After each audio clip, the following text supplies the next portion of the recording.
Talk about the magic of compounding. Quite frankly, I would like to call it that, but we'll talk with Raamdeo Agarwal in detail about how compounding would help you build a substantial amount of wealth in your portfolios if indeed you have the patience to be a long-term investor. I'll start off with an illustrative example and then go on to Raamdeo for his thoughts, but here's how compounding works. Let's say you started off by putting, this is a very simple example for a lot of viewers who are tuning in. Let's say you started off by putting 100 rupees in the very first year of investing in equities, and that earned you, let's say, even 10%, which is the most basic return that anything would give you. So you earn 10 rupees as interest or as earnings on that 100 rupees. You decide to reinvest that 10 rupees in equities in a second year. And if the return stays at 10%, you don't end up earning 10, you end up earning 11. Now this is a very simple, basic junior KG formula of compounding. In real world, in equities, compounding works in a very different fashion, in a much more non-linear fashion, and can actually bring a lot of uses to your lives as well, not just your investing life. But that's the power of compounding that we're talking about. And the man who speaks about it regularly, doesn't get tired of speaking about it, is with us. Raamdeo, thanks so much for joining in yet again. To refresh the memories of our viewers, we're talking about three basic facets of investing, which is the power of value, which we spoke about, the power of compounding, and we'll talk about the power of quality as well. Yes. But let's talk this time about the power of compounding. Yeah. Why do you dwell upon compounding so much? So let me tell you a small story. You know, I'm a charak and I'm actually a good maths student also in school. I did physics and maths and all. Did all sorts of things. Actually learned the concept of compounding in arithmetic itself. But never thought it has any connection with the stock market. And I was already actively into the stock market from 1980 to 1991. Right. So late Mr. Chandrakant Sampath, I was sitting with him and he was a wise man and you know, he was telling about things. So there was a company called ITC Agro. So he said this company will become very big company. And he was talking about in 5 years or 10 years, something, some 10 times or 20 times. I said, how can it become? You know, I mean, I was not able to really do mathematical numbers in my head. Then he talked about compounding, you know, and he said the whole market is only about compounding. Okay. Now, how it works is that it is a growth on growth, interest on interest. So, as you said, that was a wonderful example. So, there, in simple arithmetic, see the way mind works is that the gap is every year. Say simple interest is 10% interest on 100 rupees. So you get 10 rupees first year, another 10 rupees next year, and then next. So 110, 120, 30, 40, 50, and in 10 years it will become 200. 200. That's what is the arithmetic mean or arithmetic way of earning interest. That's how the mind works, very simple. We could do 10 times, I mean like 7th time will be 70, 8th time will be, so mind is very simple. Right. You try to do it compounding. So what happens? First year is, of course, 10. Right. Second year is 121. Right. Third year is now it will become fuzzy. It will become 133. Okay. Then it will become 146. Then it will become 159. So fifth year will be 169. Okay. 159. Seventh year will be, sixth year will be 170 or something like that. So, you know, the moment you go for compounding, the mind, naturally mind is not designed for that. Yes. So how do you feel the compounded number deep into the future? That's okay. Okay. So that's why if you see Bloomberg estimates, they're only for 2 years. Yes. And that is also 90% wrong. Okay. So people don't get it right. So if Bloomberg consensus cannot be right, how can the market be right? True. So you have to figure out where you have the sweet spot, where your understanding of what the company can do in next 5 years or 10 years or maybe 20 years, 30 years. Buffett thinks for 40, 50 years or in perpetuity. I mean, how do you think about the company? Okay. So this is the way to think about the future of the companies, businesses. Got it. You know, so and the concept remains interest on interest. It's very simple concept. Arithmetic, this thing or simple interest is straight you do on the base remains same. So it is a change. The change remains constant. Here multiple remains constant. So it is 1.1 divided by 1. You know. Yes. So compounding is division, whereas multiple is sequential. Right. It's the gap is $10 every year. Yes, yes. Whereas here it is not $10. $10. 11, 12, 13, 14, because the interest on interest is compounding. And after a point of time, you lose track of the count as well. Yeah, you cannot. And this is only with 10%. Right. But real life is not 10%. Yeah. So iShare is growing at 40%. Yes. Or something is growing at 80%. You try to do 80% for 3 years, I can't do it right now. Right. Yeah, it's very, very difficult, I'm sure. It's very difficult. Yes. So market first thing is, it's a very complicated number. To double the money, see, there is a rule of 72. To make it simple, yes, there is a rule of 72. Now, 72, you can go and Google and figure out. They'll explain you many ways. But rule of 72 is very simple. 72 divided by number of years will give you percentage at which it will double, or 72 divided by percentage will give you approximate number of years it will take to double the money. Because most of the people, they think, how much time will it take for me to double my money? Yes. If I give 1 crore, how much time will it take? At 25% it takes 3 years. At 15% it takes 5 years. Yes. At 10% it takes 7 years. Yes. Got it. Okay. Yes. But to double, I want to even say 25% it will be 3 years. Yes. But the formula becomes a little tricky for 2 years. So at 2 years it is 40%. Yes. Which is what an iShare would give you because it's compound. I mean, hypothetically. Yeah. So now in this 40% or say 50% growth or say 25% growth. Now in 25% growth, 5 years is 3 times. 10 years is 10 times. Right. Okay. So if it is 10 times for 10 years, 20 years is how many times? Yeah, I mean... how many times? Tell me. It would be 5. Listen. 1 rupee becomes 10 at the rate of 25% in 10 years. Yes. The 10 will become how many in 20 years? What do you think? 100. 100. 10 into 10 again. Yes. In 30 years? It will become 100 into 10. 1000. 1000. That's how you become 1000 times. Yes. People become rich like this. Yes. I think that's a very interesting number. This is the formula for becoming rich. Yeah. So if you are a 25 years old kid and you are going to work for till 65, that is 40 years.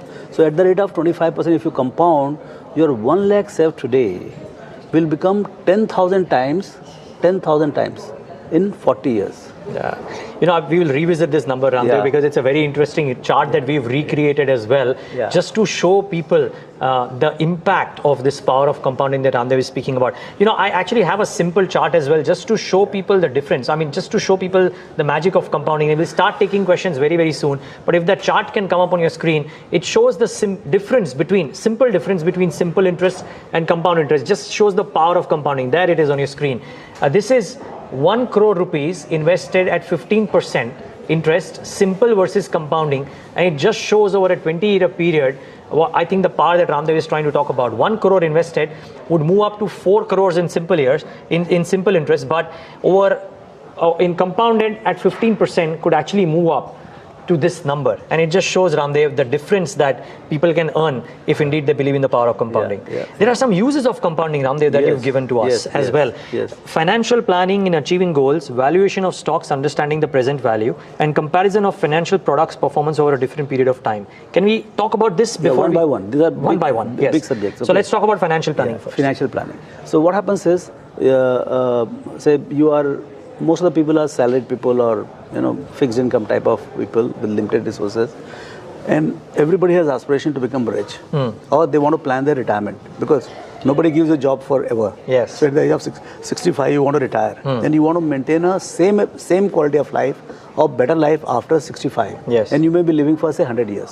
So how do you provide for 35 years when actually your accumulation of wealth has stopped? Right.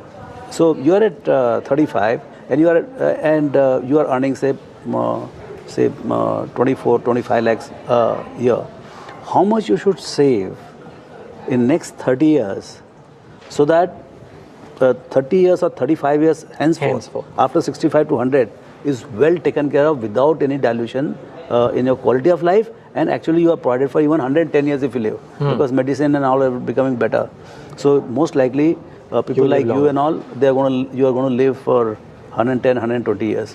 So how do you provide for it financially? So financial planning is extremely important because there is always inflation.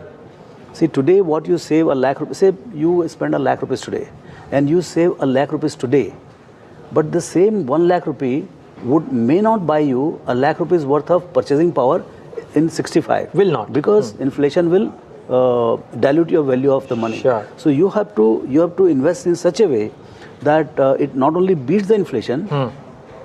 Yes. Okay, it gives you more purchasing power. But if you're a very rich guy, you're earning 1 crore rupees per month. In that case, you don't need to actually further enhance the value of your purchasing power. What you need to do is just preserve the purchasing power. Okay. So then you don't need to go for a 15 to, because if inflation is 7% or 8%. So in that case, if you want to enhance the value of your money, you have to go at 10% or 15%. Yes. So that at 7% your money is getting corroded, but you are improving it by another 3-4%. True. So that's how you'll gain the purchasing power. But if you don't want to gain the purchasing power, you want to just preserve the purchasing power. You made so much of money. Yes. So Asim Premji and Mr. Ambani and or Mr. Agarwal. They don't need to earn. I mean, they don't need to enhance the value of what they have earned. They have earned so much. Right. So they need to only invest in 7-8% safe instrument, which even Government of India will give that kind of interest. True. And they are guaranteed a preservation of their wealth for 30, 40, 50 years. Yeah. So assessing what your future needs could be and trying to use or judge what the compounding rate could be could help you in financial planning. Yeah, because if at the age of 65, if you need present value of that to be say 2 crores, but you are only saving 1 lakh rupees today. So how much you need to save for how many years? Every month, that number you can figure out. We can do the numbers. Sure. The financial planners, that's their job. That's their job. So you can plan your future and it will work out to be much better than what you have planned. Because you'll always keep margin of safety in that. Yeah. But then you can plan your, I remember my parents, they never planned. They never saved anything because the family was big. They just, their only saving was the kids. They spent everything on the kids. They saved well then. Yeah, they saved well. That's they're lucky guys. But what happens to many other people, Sure. So even very, very poor people can not only have the same quality of life way out in the future, but they can actually have a wonderful life if they plan it well. Because there are a whole lot of products. If you save 1 lakh rupees today, you can put in a debt SIP, you can put it in equity SIP, you can do a whole lot of instruments, and some of them might give you 15%, some of them, like Indian equity market, they give you 15%. 15%, yeah. Sure. And worst of the inflation cannot be more than 6-7%. True. So you are not only preserving the wealth of your this thing, and it's so simple, and actually you are compounding your money. Yeah, which is great. So that is one aspect. So that is one aspect of it. The other, and on which we've got a bunch of queries, Raamdeo, and we'll get to them as well. But very quickly, firstly, valuation of stocks and using compounding to value stocks. Now, so this is where. Please explain. So this is where I got fascinated. I never had money, and I never planned for 65 years and things like that. I wanted to make so much of money that you don't have to plan only. Right. Okay. That was my strategy. Sure. So I find it funny to look at the valuation of stocks. What happens is, as I told, that even Bloomberg is the only machine which gives you next 2 years out into the future. Because an ordinary investor, for how many companies will go and where will you figure out how much the company is going to make? Sure. Say if somebody is making 100 rupees today, will they make 50 years, 2 years out, or will they make 200 out or 300 out of from here? So, but actually, investing is nothing but figuring out, earnings discount model or dividend discount model is what it is. It is the present value of all the future earnings. That is supposed to be the present value of the company. Now, how do you figure out? And then there are two things in this. To figure out the present value of all the future earnings. First, you have to estimate the future earnings. Second, you have to estimate the discount rate. Yes. When you merge both of them, then only you get the present value. Right. Okay. Now, if Bloomberg is not able to provide beyond 2 years, but the life of the company is way above, like if the market itself is at 25p, we are looking at least 25 years out. Now you tell me, how do you estimate 25 years out into the future? Please tell us. Or at least 10, 15 years out in the future. And that's where the compounding comes into way. How would you use it? Yeah. So if a company has if I have assessment, the company is going to earn, at the rate of, the company is going to grow at 25% compounded for next 10 years. Okay. Like HDFC Bank has grown at 30% for last 17 years, last 21 years. Okay. Last 21 years. So that's abnormal phenomenon. That's not the thing. But as per my assessment, company X is going to grow the earnings for next 10 years at 25%. 25%. Okay. Yes. So what will be the 10th year earning? So if the earning is today 100 rupees, the 10th year earning will be 1000 rupees. Okay. Okay. And if the stock is available today at say 20p, so the 10th year P is only 2. 2p.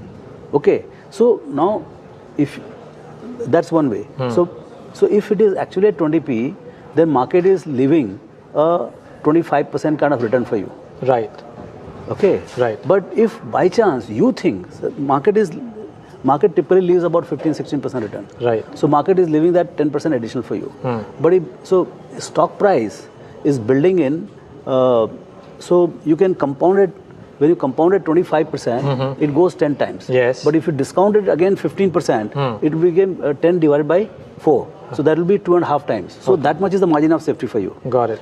If all the assumptions turn out to be right. Right, of course. Are you getting it what I'm saying? Yeah, I'm getting. Okay, because your value will compound, your earnings will go at 25%, so it will become 10 times. Yes. Whereas the index or my compounding machine or my discounting machine will go at 15%. Yes. So that will be 4 times. Yes. So 10 divided by 4, so it is 2.5 times better than the compounding machine. Compounding machine.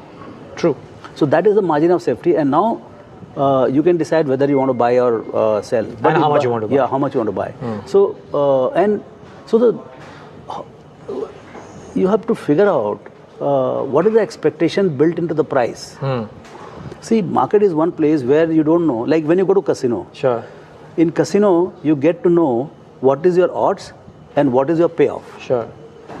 When you play the roulette, it's all laid out. It's all laid out. Blackjack or whatever. So if you play, if you get, you get double. Yes. If you lose, everything goes. Yes. And what is the probability? Is it 1:1 or less than 1:1? Typically, it is less than 1:1. Yes. In a stock market, neither you know the probability nor you know the payoff. Yes. See, when you buy a stock, how do you know how much you are going to make and how much you are going to make, and what is the probability that you will make at all, or are you going to lose? Yes. So that you don't know. And good thing is that you never lose 100%. Yes. Like casino, you lose 100%. Here you lose 10%, 20%, 30%. But even in Kingfisher Airline, you could get some 10-20% back. So stock market is one place where you don't know the odds nor the payoff, and that is where you have to know.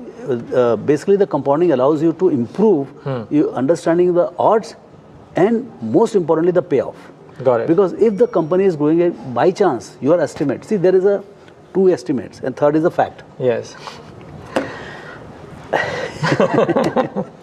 One is the estimate by the market. Currently, but that is also an estimate. Yes. Say Bloomberg or whatever. There is a general estimate that this company can keep growing at 25% for next 10 years. It's an estimate.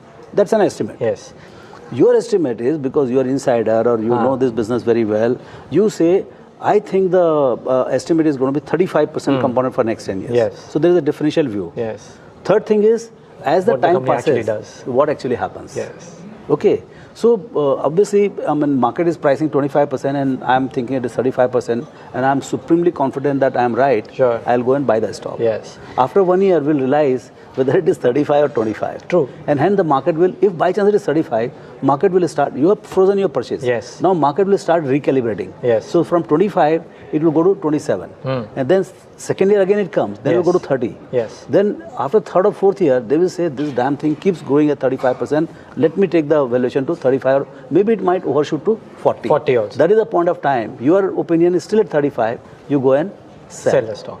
If at all. If at all. Yeah. So, But here Raamdeo, I want to bring in one more aspect of this as well, which is coming in from the first episode, that if you indeed find such compounding machines, it's very important to have that power of focus and allocate a lot more. Remember last episode we said that if you find a good machine, then you should allocate at least 10% of your portfolio, otherwise you will not make money. So I think it's important to bring that aspect as well. So see, in investing, everything is all intermixed. Quality, focus, growth, and what is that? Quality, focus, and compounding. Compounding is everywhere. Compounding of knowledge, compounding of numbers, compounding of valuation. So it's all over. Right now we're talking about numbers. Okay. Yes. Let's talk about in numbers. Yeah. So that was in valuation you can use it in various ways. See, in compounding, what happens is one is the rate, second is the longevity, which is very invisible. Sure. See, what is going to happen? This is again an assumption. It's also an assumption. Yes. It's a say like if you're paying 60p multiple for Nestle or 50p multiple for HUL, what you're saying is that this company, it may not grow. It may grow at 8, 9%, 10%. Sure. But it for next 50, 60 years, it will just keep growing. Sure. So your inflation is 5%. Yes. And the earnings are growing at 10, 11%. I mean, you're in heaven for making 10, 12%. You don't need anything. You need this kind of companies. Okay. Provided they actually grow at 11% for next 25, 30 years, 40 years. That's a big question mark. Yeah, that's a big, that's why I said there are three things. Estimate of the market, expectation of the market, your confidence in the numbers, and third is the fact, what happens. That's true. Okay. So all these three, I mean, you have to be smarter than these two. Yeah, and then you can make money. You make Agree money. completely. Okay, we have a bunch of questions, Raamdeo. Okay. So I'll just make this last point very short and then we'll move to the questions, which is the comparison of financial products performance over different period of time and geographies. You want to elaborate a bit on this? Yes. So this is a, see what happens is you ask somebody, see the concept of IRR, internal rate of return, is basically compounding. So what happens is you give a lakh rupees today and then you give 50,000 rupees after 3 months. And you give another 50,000 after 6 months. Then you give 5 lakhs rupees after this thing. So all in all, you've given 10 lakhs of rupees during the, say, in next 3 years. After 3 years, you figure out what is your return. Okay, say your return is that 5 lakhs has become, say, 10 lakhs after 3 years. Okay, so that works out about 24 to 26% kind of a compounded return. That's your IRR. Now you met somebody, another guy, another sales guy will come, and he'll say, sir, what you've done is nothing. My fund has given 40% return. Now he's not telling you anything. He will only say, my fund has done 40% return. Now what he will show, in last 12 months he has done 40% return. What happens is you are comparing your 25, you look like a fool. Yours is 3 years return of 25%, but his is 25%. And you silence. If you're a smart guy, you'll ask him, what is your 3 years return? Then it turns out to be 15, 16%. Sure. Then you realize who is superior, who is inferior. Then another thing is, this is the two say equity products. You go and ask, a lot of confusion is there in Delhi and all about the return from the real estate. The returns were fantastic in last 10, 12 years. But you ask them, what is the IRR? I can tell you, I live in one of the good buildings in Mumbai. Yes. Samudra Mahal. And I believe the flat was sold to the original buyers in 75, 76, around that time, at about 125 rupees a square foot, which today is about 1,25,000 rupees a square foot. So you cannot find many properties of this type of what do you call appreciation. Fantastic appreciation. But this guess what is the compounding? What is the compounding? In last 40 years. 40 years. No, 25 plus 15, yeah, 42 years. 42 years. Guess what have is you the done the math? I don't know. Yes, I've done the math. Okay, is it about maybe 11, 12%? No, it's about 19%. It's 19%. Superb. Okay. But 19% for them. But it's an exception. But no, it is an exception. But look at the stock market. The index itself is just 16%. Got it. Plus dividend of 1.5, 16 plus 17.5. The whole market has done 17.5% compounded. Okay. So what an exceptional property is done is something that the market in general has given to everybody. And at a much lower ticket value, ticket size. So you ask me all these Maharathis like Rakesh and all, they would have done 30, 32, 35% compounded in the whole life. Buffett. Now the mother of all compounding machine, Mr. Warren Buffett. Yes. He had $9,800 in 1951. And I think we have given in the slides the compounding. I think it works out about, from the current wealth or something like this, it's about 28%. But if you start from his college days, it works out about 45% compounded. Wow, that's so he's an ultimate compounding machine. Sure. I think the old man came to know about this compounding, power of compounding, when he was young. See, important thing about compounding is you got to understand it and believe in it. Yes. And get on to making it happen at the early stage. Yeah, I think there is a very famous quote from Raamdeo, which he uses often. And before we move on to questions, I just want to bring that quote. And we'll also get in that calculation that Raamdeo was speaking about. If you start at 20 years and if you compound it at a particular value, we'll get to that. But the quote that I believe Raamdeo is talking about is that compounding is the eighth wonder of the world. Those who understand it, earn it. And those who don't understand it, they pay. Okay. So we enjoyed it as well, Raamdeo. And I'm sure viewers were tuned in, enjoyed it as well. Thanks so much, though, for tuning in. And remember,